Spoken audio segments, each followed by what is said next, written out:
A special program in living color on NBC. This is the electric chair at the State Penitentiary in Lincoln, Nebraska. It has not been used since 1959. Unless the United States Supreme Court rules otherwise, it will never be used again. 14 years ago, I stood here as an official witness and watched the last person die in that electric chair. He was Charles Starkweather, a 19-year-old mass murderer who had killed 11 people. The series of murders terrorized Nebraska and shocked the rest of the nation. It was not a pleasant experience witnessing Starkweather's execution, but it was brief and decisive. That left the problem of Caril Fugate. She was a 14-year-old girl who was with Starkweather when the murders were committed. Her mother, her stepfather, and baby sister were among his victims. Caril Fugate claimed that she was Starkweather's hostage. Her jury was convinced that she was Starkweather's accomplice. Caril Fugate was sentenced to life in prison. I've always looked to just, next year, or maybe next year, or maybe next year, or next year, or next year, until finally all these years have tracked off by themselves. But I've never, stood in the mirror and, looked and said, my goodness, girl, life. Because I think probably, personally, if I had really said in my mind, this is it, you are forever and ever and ever doomed, to a penitentiary, I don't think I would have made it. I really don't. Caril Fugate is now 29 years old. She was sent to prison at the age of 15, the youngest woman in the United States ever to be sentenced to life imprisonment. This is the story of what has happened to her. NBC News presents Growing Up in Prison, reported by Floyd Calvert.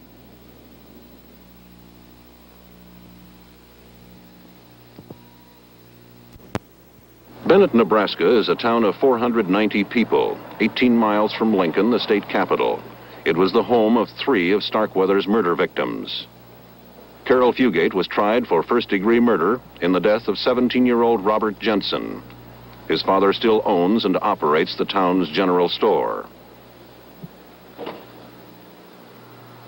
Robert Jensen's mother is a semi-invalid and leads a secluded existence. Inside her home are several pictures of her son and the girl who was killed with him, 16-year-old Carol King, the girl he planned to marry.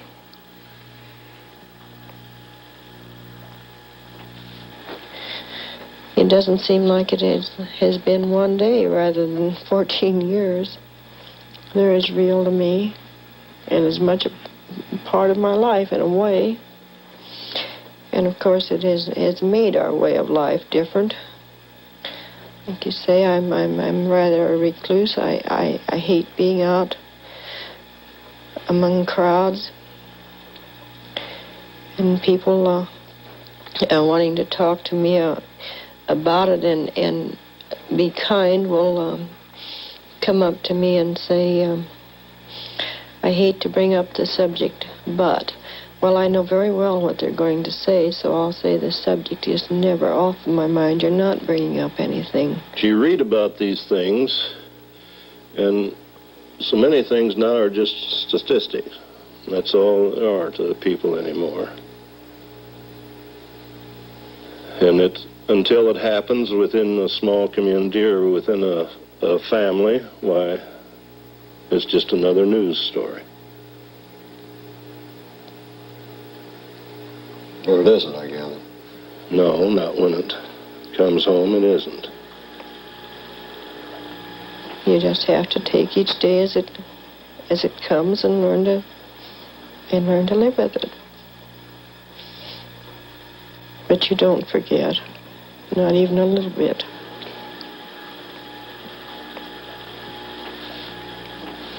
It's something that will always be with me. It's something that I'll always carry with me. And I've learned to accept it, and it lives in the back of my mind. It's behind a little door.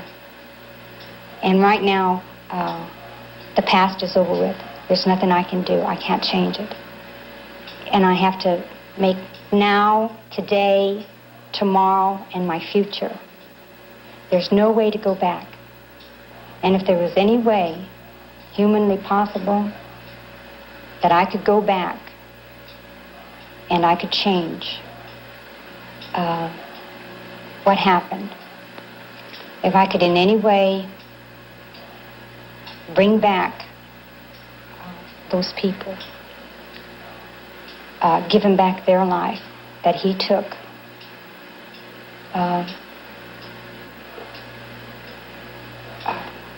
if there was anything I could do, I would.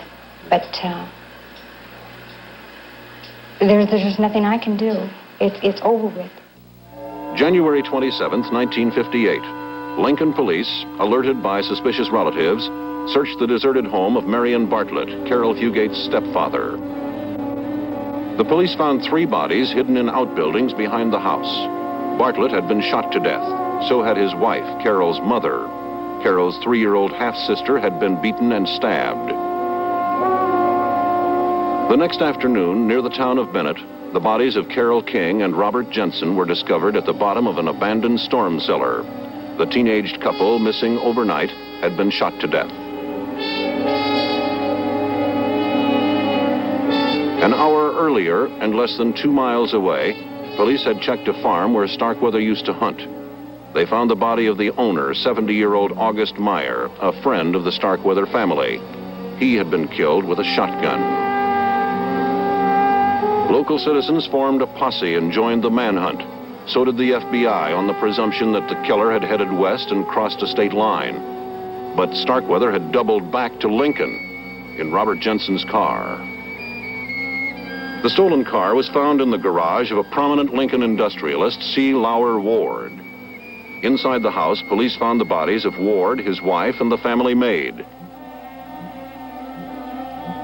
Starkweather was keeping 24 hours ahead of the police by simply killing all witnesses. Well, since discovering the last 3 bodies, which makes a total of 9 that we know of so far, Mayor Martin and I have made an appeal for all adjoining counties, including Omaha, to send all available help they can to Lincoln. It is our opinion that the car is still in this vicinity. We know he has been for the last 3 days, and we want to cover Lincoln block to block. Panic spread throughout the state. No one knew where the mass murderer would strike next. Citizens armed themselves and barricaded their homes. Governor Victor Anderson called out the Nebraska National Guard, but Starkweather was headed for Wyoming. That was where he was caught, 600 miles to the northwest near Douglas, Wyoming, shortly after he killed his last victim, a 37-year-old salesman named Merle Collison, who had stopped along the highway to take a nap.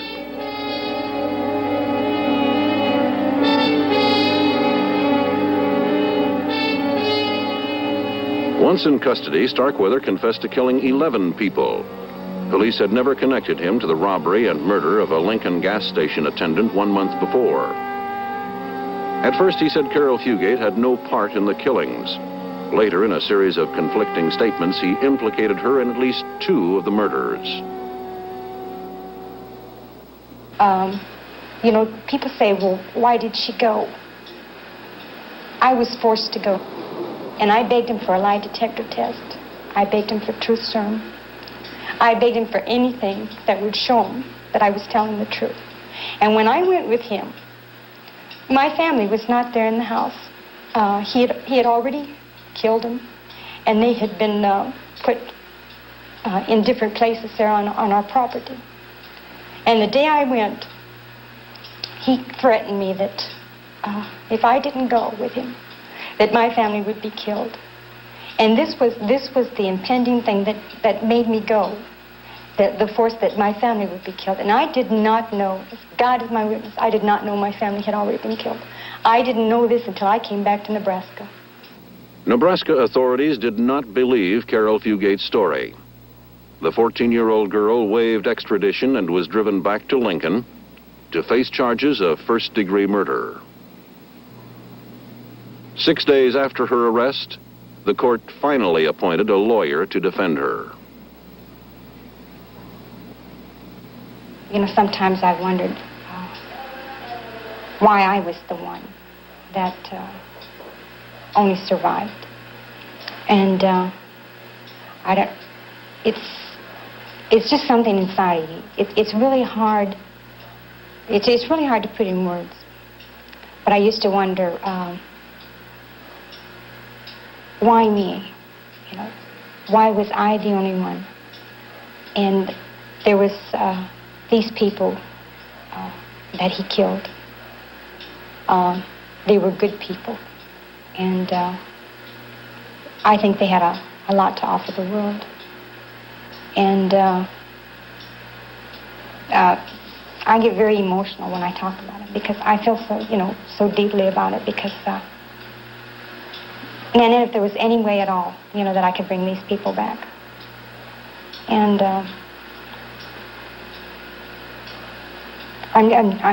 I'm deeply sorry that it happened.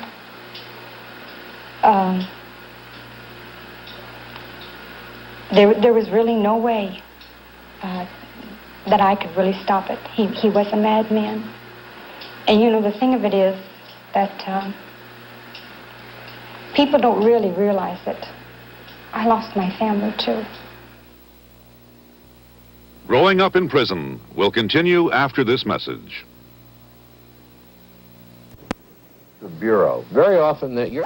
Trial, Caril Fugate spent 9 months at the State Mental Hospital in Lincoln, Nebraska. The hospital was the only place deemed appropriate in 1958 to hold a juvenile facing a charge of first-degree murder. 2 days before her trial, she left the maximum security section of the mental hospital to be interviewed. It was her attorney's attempt to combat adverse public opinion. The only reporter allowed to question her directly was Ninette Beaver of station KMTV Omaha, which had been covering the story for NBC News. Robert Jensen's mother watched the interview on television. The thing that struck me most about her then and still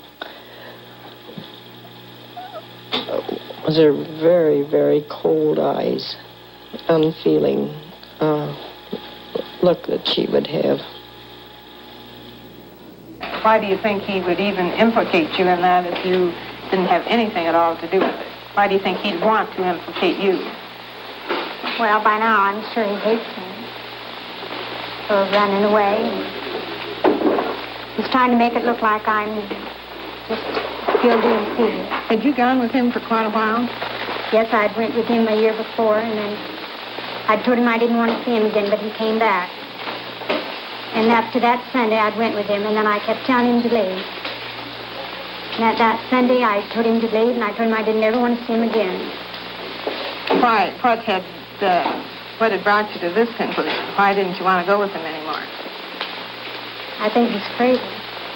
Do you still think that? Yes, I do. Have you thought much about the outcome of the trial? Yes. For instance, have you thought that if you were convicted, that you might go to prison, or you might even go to the electric chair? Have you thought much about that? Yes, I have, and I don't really believe that I have anything to worry about that, because the Lord knows that I'm innocent, and I know it. And the people who are involved in it knows it. Did you ever break down and cry and beg Charlie to let you go or anything like that? Yes, I cried all the way. And he just wouldn't let you out of the car at all? Well, I haven't seen her since the trial, but at that time I thought she was the most defiant person I'd ever seen. I think just her attitude and things, I don't think that she would have stopped right then if she could have got away. I think she wasn't bothered. I didn't see any remorse or any such thing like that. During my whole trial, I was not totally aware of what was going on. Oh, I was in sort of a semi-daze. Caril Fugate was convicted of first-degree murder in the robbery slaying of Robert Jensen. By law, her jury of 7 men and 5 women also had to determine her sentence. A few days before he was impaneled, one juror, H.A. Walenta, casually remarked to a friend, "I'll bet you $1 she gets the chair." Both attorneys had asked me if I'd formed an opinion and had expressed it. And I told them I had. In fact, one of them, I don't remember which one, whether it was the prosecutor or the defense, but one of them, I said I thought she'd ought to sit in Charlie's lap and save the double expense, because he'd already been convicted. But then they asked you if facts were given to you to prove you're wrong, if you could change your mind. You'd be an idiot if somebody asked and proved you wrong and you wouldn't admit it. Charles Starkweather left death row to testify against his former girlfriend, but his dramatic appearance in handcuffs and leg irons did not impress the jury. They were convinced by the state's argument that Caril had accompanied Starkweather willingly. They rejected the death penalty because of her age. In Nebraska, the minimum sentence for first-degree murder is life in prison. We realized that a person that young could be misled, easily misled. And I think that had probably had a lot to do with our thinking and the verdict that we gave her. I know I've got some grandchildren that are about that same age now, and I'd hate to think what would happen to them. Somebody, an older person, could get them doing some of the darndest things too. But you still had to bring in a conviction. Well, that's true. That's right. She was guilty. They didn't ask us why. The 4-week trial was over. A few moments before, Judge Harry Spencer had asked Caril Fugate, "Is there any reason why sentence should not be pronounced at this time?" "Yes," she replied, "I'm not guilty." The judge said, "You are sentenced to imprisonment at the State Reformatory for Women at York for the period of your natural life, and you are ordered to pay the costs of the prosecution." It was the first time in the United States that a girl so young had been sentenced to life in prison.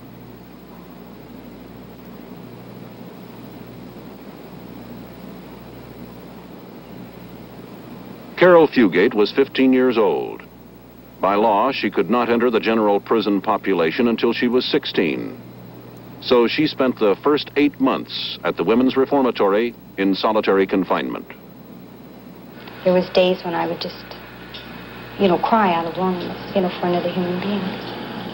Well, I used to sit by my window, because my window looked out onto to our gate, and I used to think, they're going to come and they're going to find out.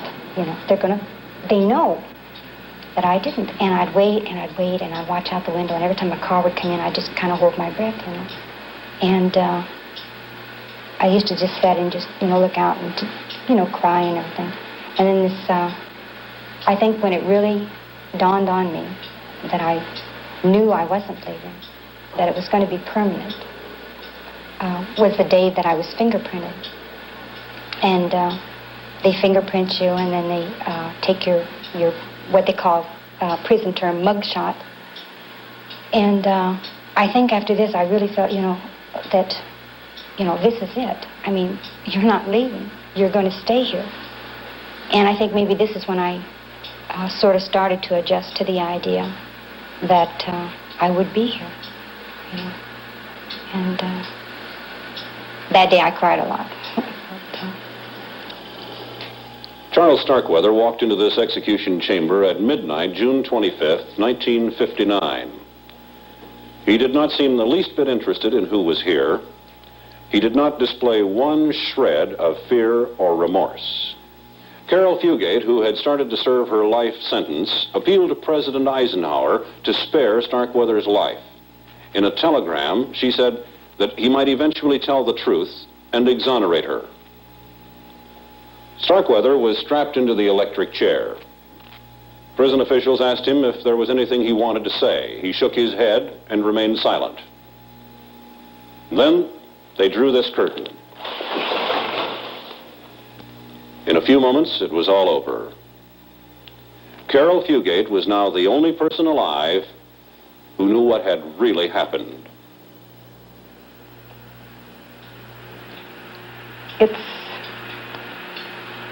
It's just tragic. The whole thing's tragic.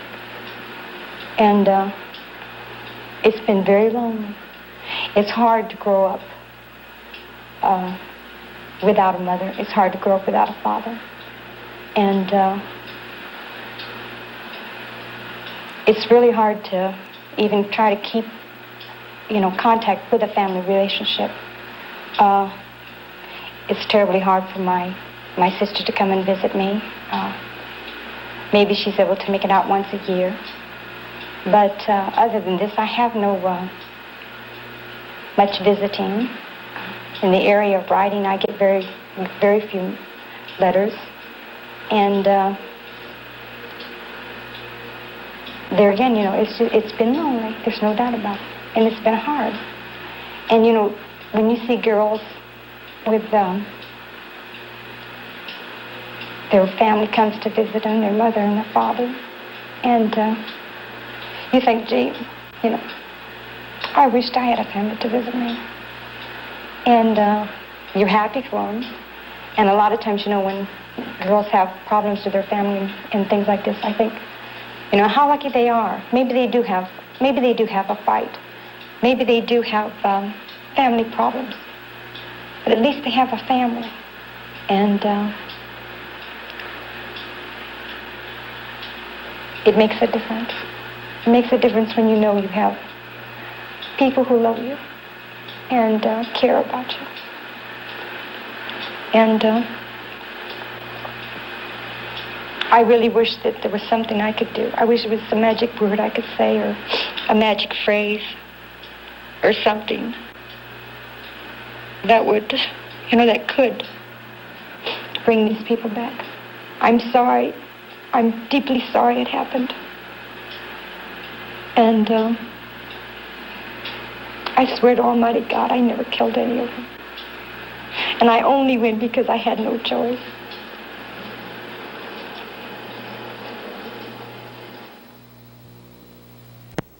Not an inmate, not a guard, who was here when she arrived. When Caril arrived at York, inmates were allowed to go to school for 45 minutes 3 times a week. It took her 10 years to finish the 8th grade and complete her high school education.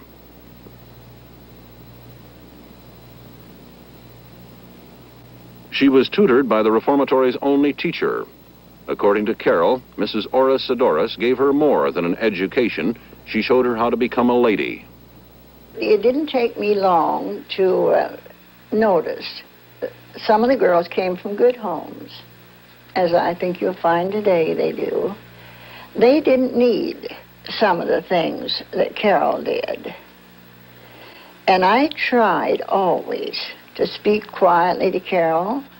I never used any words that were not good. And some way or other, I just tried to instill into her a quieter voice, a nicer walk, and things that I thought would help her, because I had no idea that Caril would be with us as long as she was. She had to maintain a very precarious balance. She had to walk a tightrope. She could not identify with the inmates overmuch, or she would become an inmate in spirit, in feeling, in personality, in outlook. She had to be aloof from the management, or she would incur the enmity of the inmates. So her position did become unique. Shortly after Caril Fugate arrived in 1958, her attorneys produced sworn affidavits from staff members and former inmates, charging that conditions were dehumanizing and harsh. They claimed that inmates were forced to work an 8-hour day in total silence, that they were forbidden even to smile. They were not allowed to lie on their beds during the daylight hours, that if they became ill, they had to lie on the concrete floor until nightfall. Those who broke the rules were placed in solitary confinement, sometimes for weeks at a time, with only a diet of tea and toast. There were other allegations, all of them driving home the point that the prison was there just for punishment. Caril Fugate's notoriety, her ability to capture the headlines, made all of this front-page news in Nebraska, and in less than 2 weeks, the warden resigned. The reformatory began to change, and it evolved into what it is today.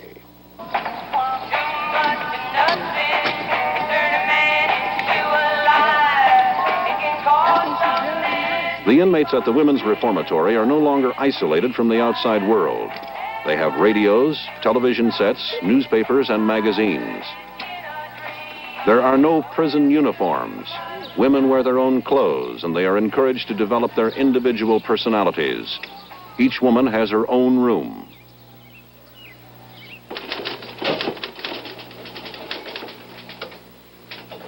Classes are mandatory for women below the age of 25 who have not completed high school. This fall, they will be offered college courses.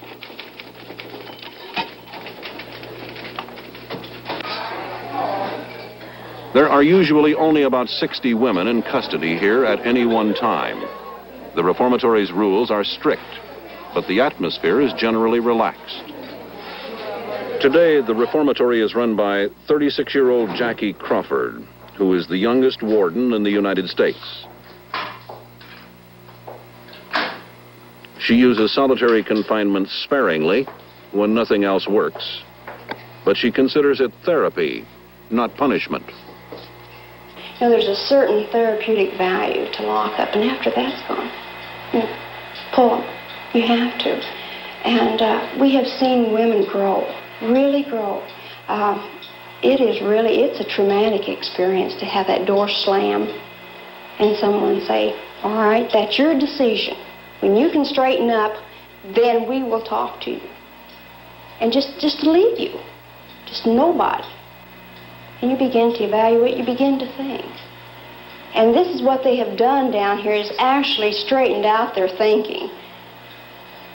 And they come to you then and they say, I'm sorry and I'm ready to go out. Do you buy that? No, I don't buy it. Number one, they're going to promise you anything to get out. And we won't be helping them in the long run if we let them out when they want out, if we feel they're not ready. What we're trying to do is to help a woman as far as her self-worth, to gain it so that we can possibly help her become a more useful citizen as far as going home, becoming a mother, possibly a good wife. I think this is really important.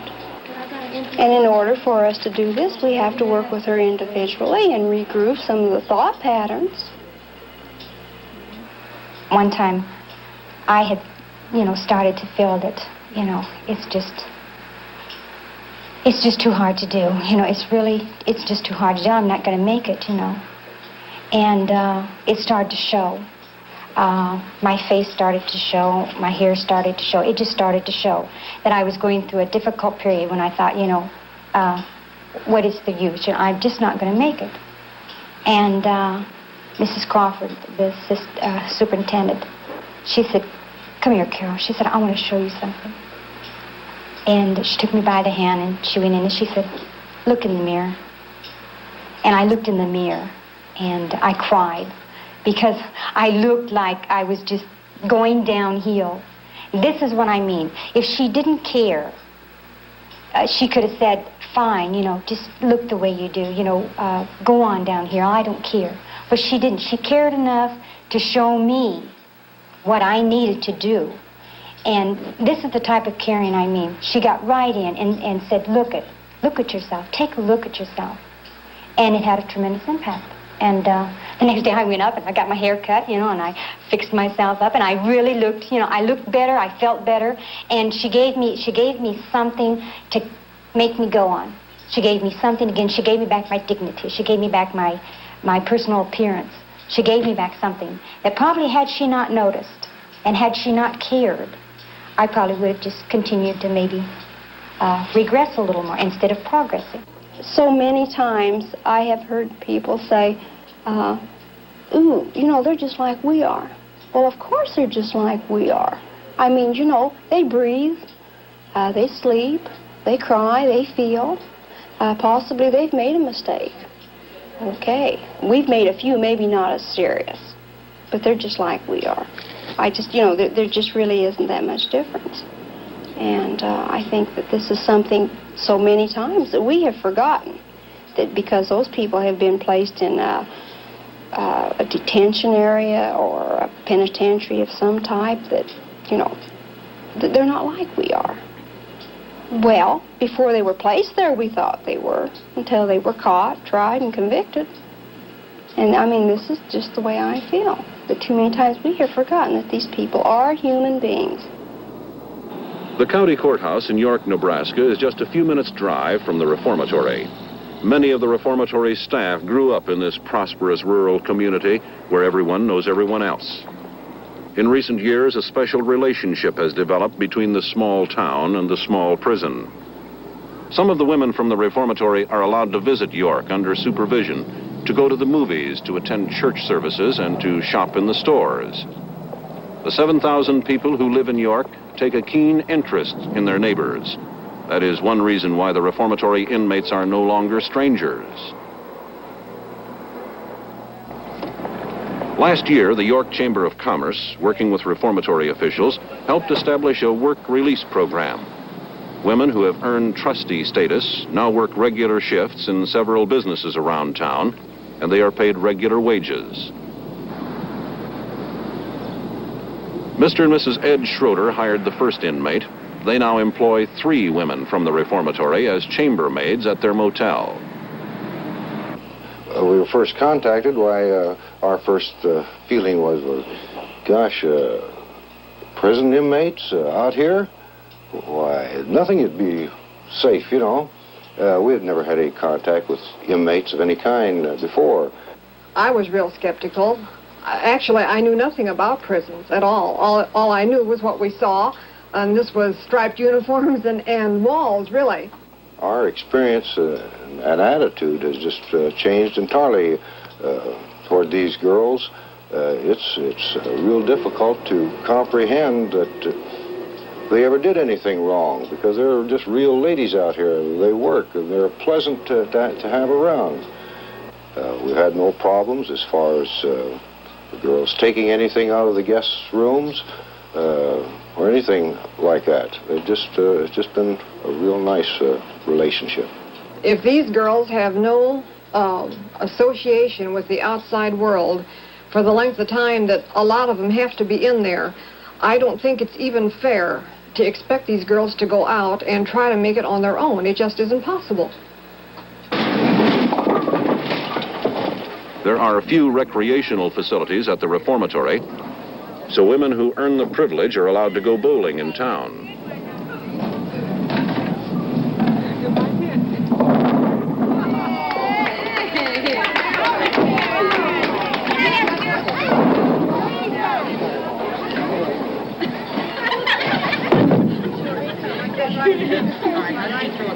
Caril Fugate had never been to a bowling alley before her imprisonment.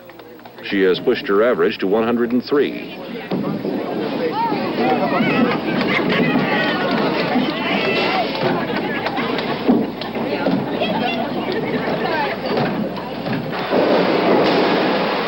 The town opens its indoor swimming pool for the inmates 2 mornings each week.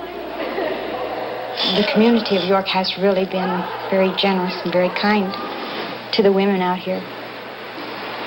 You know, they could have just said, no, we don't want any of the women from out there on the hill, you know, to come down to our swimming pool. And I know that I probably would have never learned to swim, you know, if the community of York hadn't gave me the opportunity to use their pool and also to volunteer their lifeguards.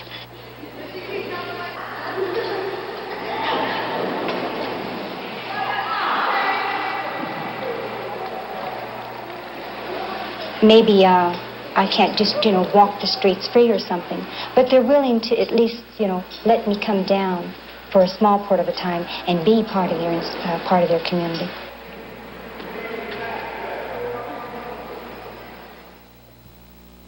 Growing up in prison. For a long time, I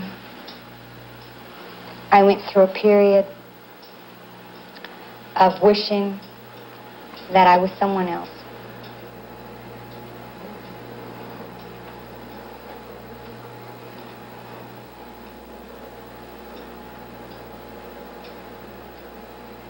I was great at beating myself. I was great at being down on myself more than what anybody was down on me.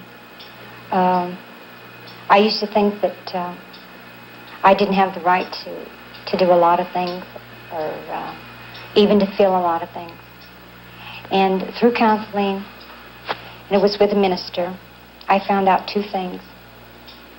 One, that I am Caril Fugate, and it doesn't leave a bitter taste in my mouth. For years, it used to, I would get real upset if people said my last name, because it was like, somebody throwing mud, and it hurt. It was another little way of, digging. And the other one, I found out that I'm a child of God's, and that no matter what happens, no matter what happened, in the sight of God, it's over.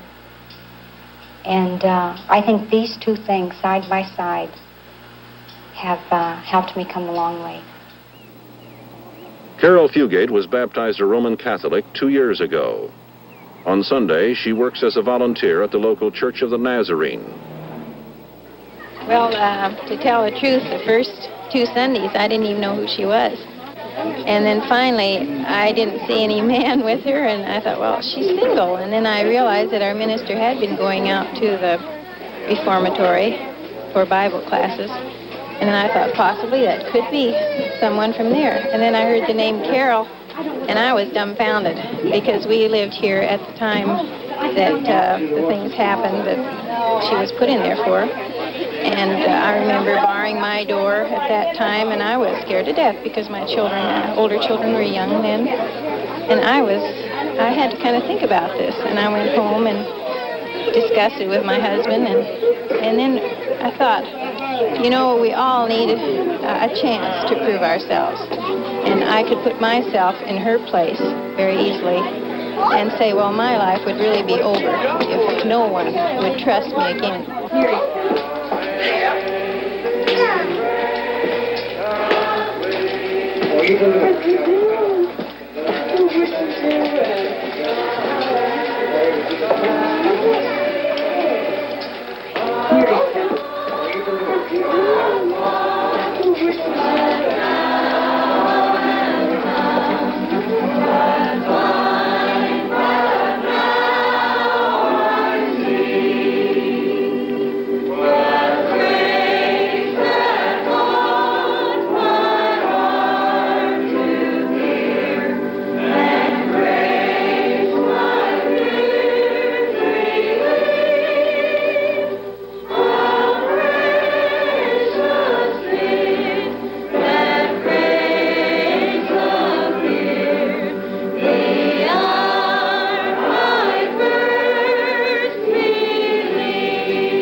I have worked with Caril in the nursery, and I really have enjoyed her as a person.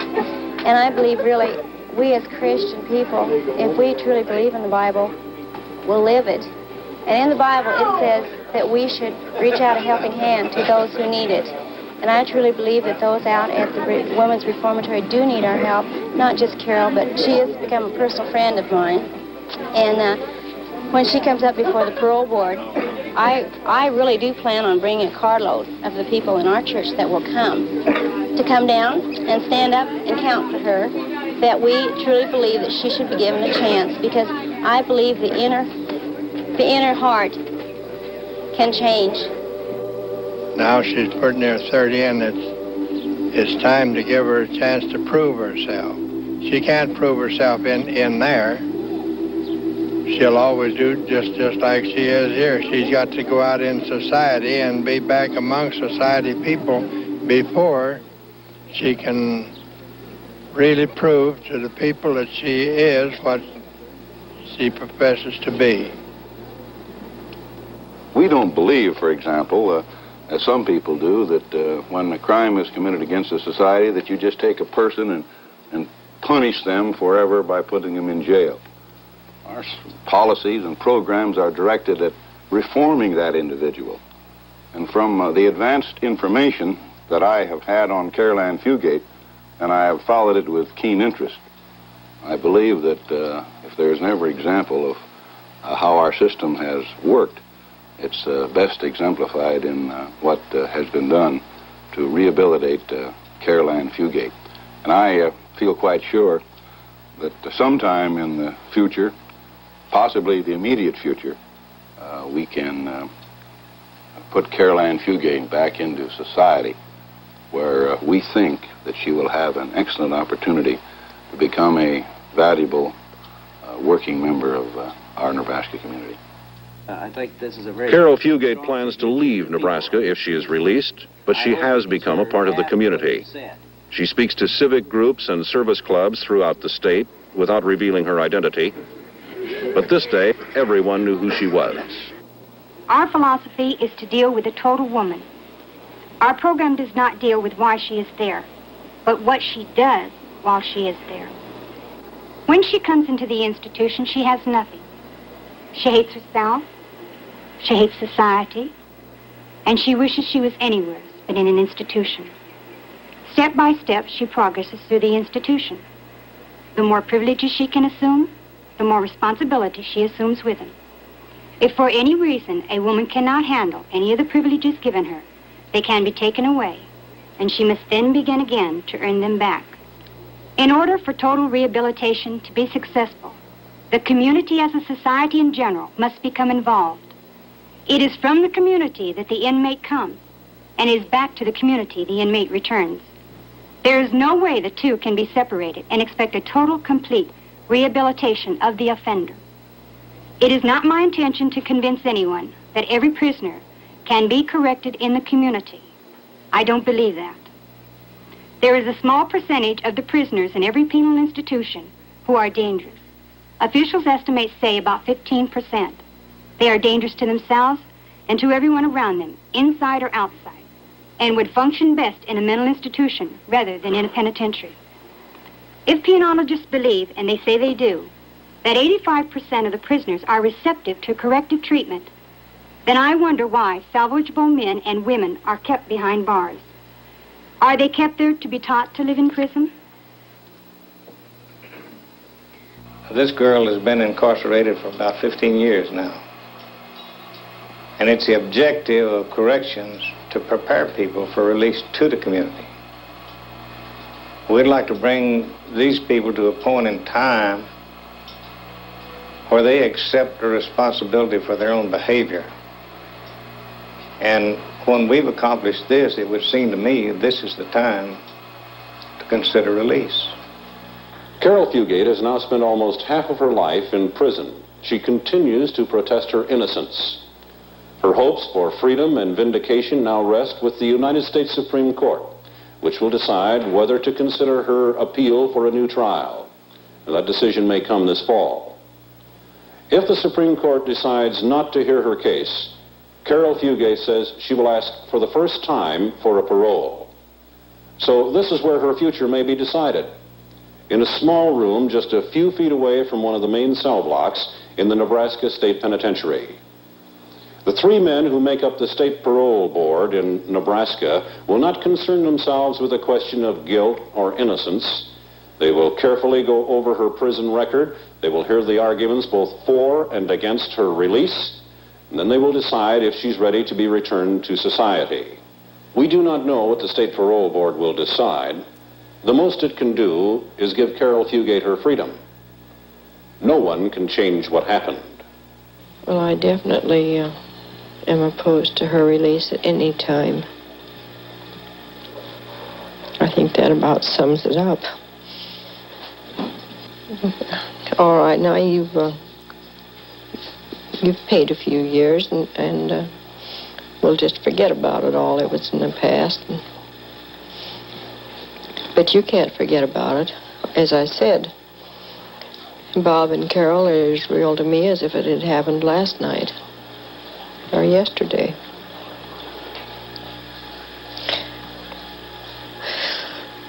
I don't think that she has paid for what she did. I don't think she can ever pay for what she did. And I think it would be I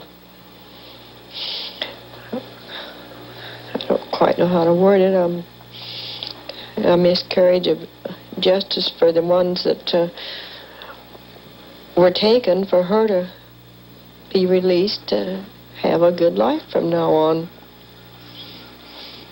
Their life was taken from them right at the very prime. Well, in the first place, I don't think there was any doubt about her guilt, and I don't think there was any doubt about her ability to realize right and wrong. In fact, I think probably she was the instigator of most of this. But she's had a trial, and a fair trial, I think. And as far as she paying, or anyone paying for taking another person's life, I don't think they can do that. But we have laws, and that's what they're for, to be applied to things like this. And if she's coming up for parole, I'm sure we have qualified people to pass on that. It's hard to not say things that you... But I know that you can be destroyed by hate and bitterness just by, as well as faith and love can be your salvation, so...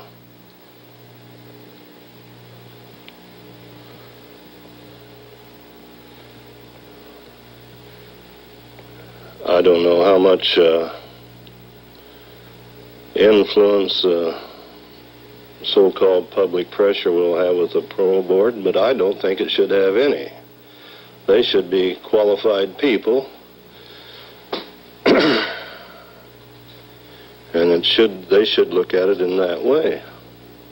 In other words, you would not do anything yourself to prevent her release if they think she's ready to come out, is that? No, I wouldn't. Another year, another 5 years, another 10 years, she still couldn't pay for that. But if the purpose of it is for rehabilitation, why, half of her lifetime ought to be enough to rehabilitate her. I don't know how a father can arrive at this point. I mean, where do you get... Well, I'll tell you what, if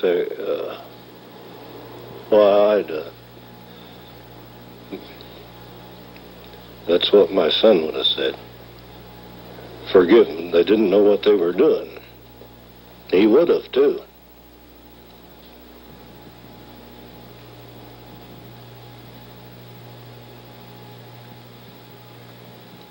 And that's what I've thought for some time now.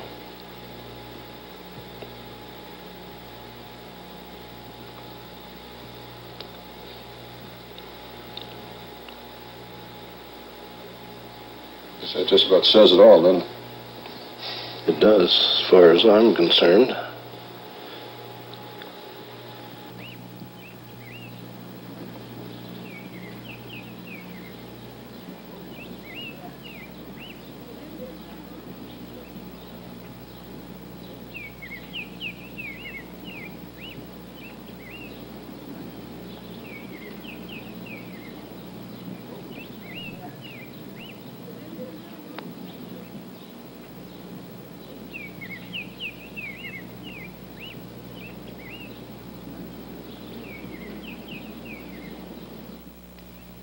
Hi, this is Boots Randolph. When a team like Doc Severinsen... bottleneck